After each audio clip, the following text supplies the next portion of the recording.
3 buceadores se sumergieron para grabar un vídeo corto submarino. Llegaron a una cueva en Guizhou. Planeaban batir un récord de buceo.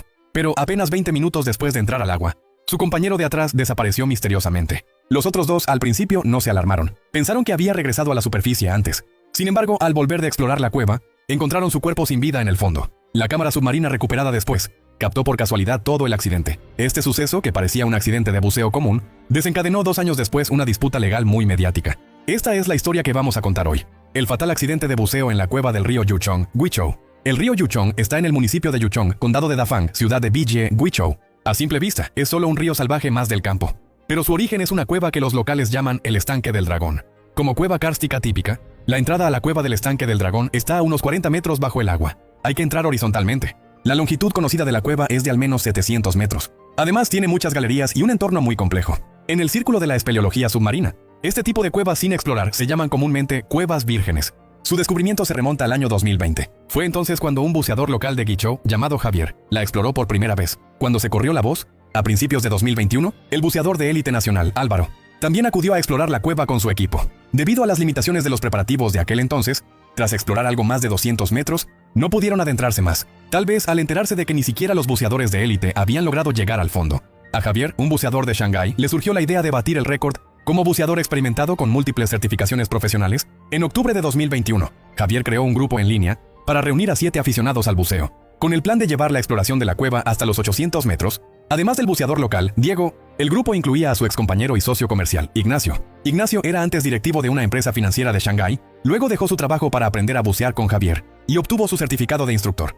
Tenía una buena amistad con Javier. Poco antes del accidente, ambos habían fundado juntos una empresa de buceo. El objetivo de esta expedición era grabar un vídeo de la inmersión para publicarlo en internet. Alrededor de la 1 del mediodía del 30 de octubre de 2021, este equipo de 7 personas de Shanghái llegó a la entrada de la cueva. Cabe destacar que esta ya era su cuarta incursión en el lugar. Ese día planeaban sumergirse por turnos en 2 grupos, siguiendo el cabo guía colocado en los días anteriores, para alcanzar finalmente la distancia objetivo de 800 metros. El primer grupo estaba formado precisamente por Javier, Ignacio y Juan. La división de tareas entre los 3 estaba muy clara. Yan Jun se encargaba de colocar la guía de cuerda. Esta es una operación estándar en inmersiones en cuevas. Garantiza que los buceadores puedan regresar con seguridad en el complejo entorno de la caverna. El aficionado al buceo, Yang Xiaoli, se encargaba de proporcionar iluminación a Yan Jun. Finalmente, Jin Xiaowang realizaba en solitario la tarea de filmación. Pero está claro que 800 metros no era una misión fácil.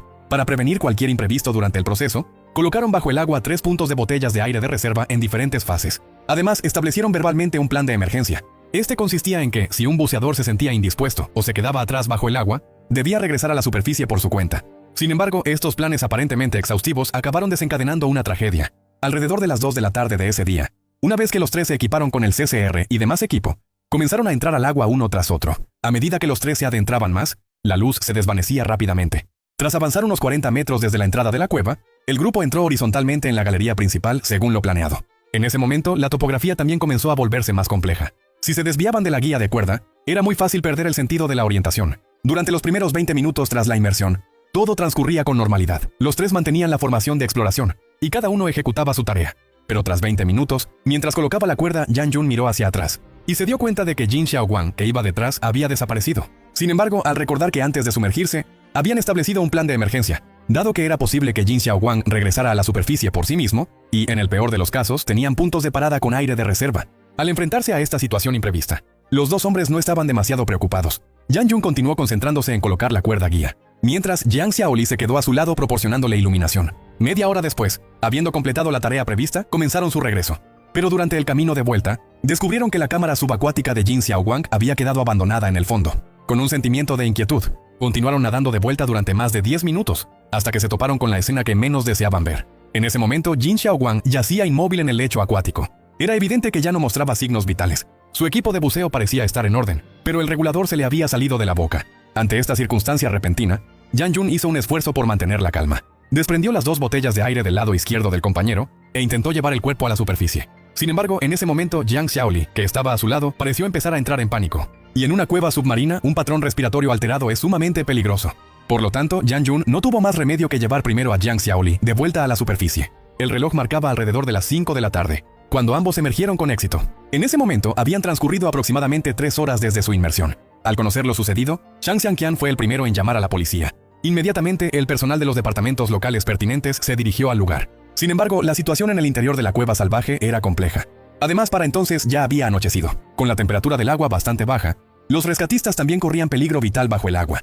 Tras una serie de deliberaciones, el puesto de mando consideró que las condiciones nocturnas no eran aptas para el rescate.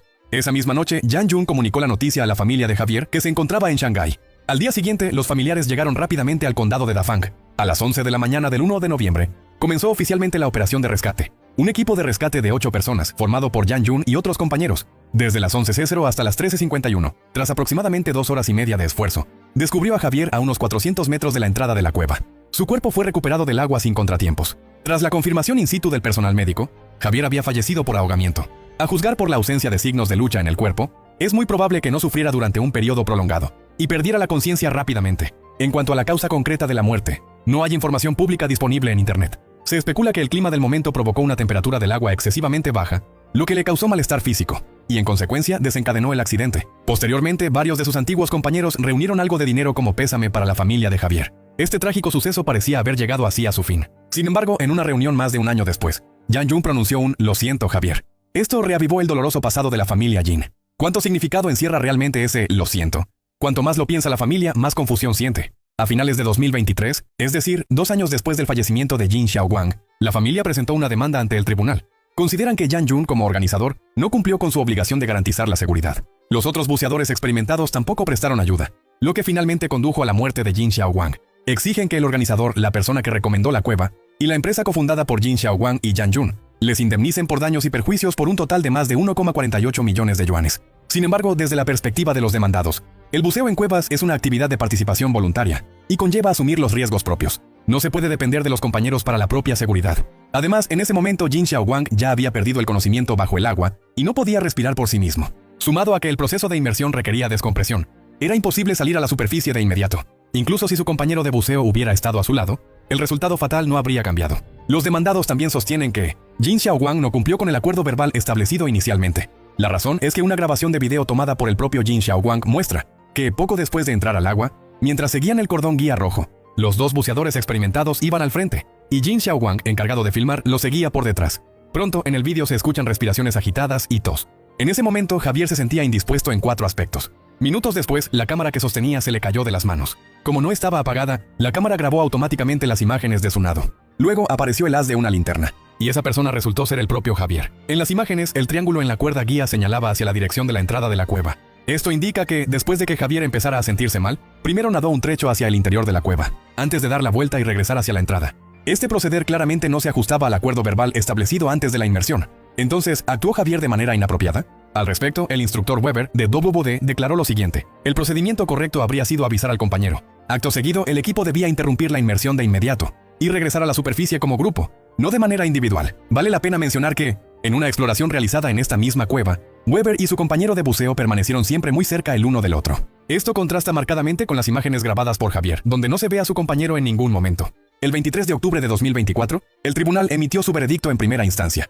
El organizador, Adrián, fue declarado responsable en un 10% de la muerte de Javier y condenado a indemnizar a la familia de la víctima con más de 233,000 yuanes por diversos conceptos. Además, se rechazaron las demás peticiones de la familia. Esta tragedia vuelve a demostrar que, en deportes extremos como el buceo en cuevas, la valentía y la temeridad a menudo están separadas por una fina línea. Y cuando ocurre un imprevisto, el margen de error es prácticamente nulo.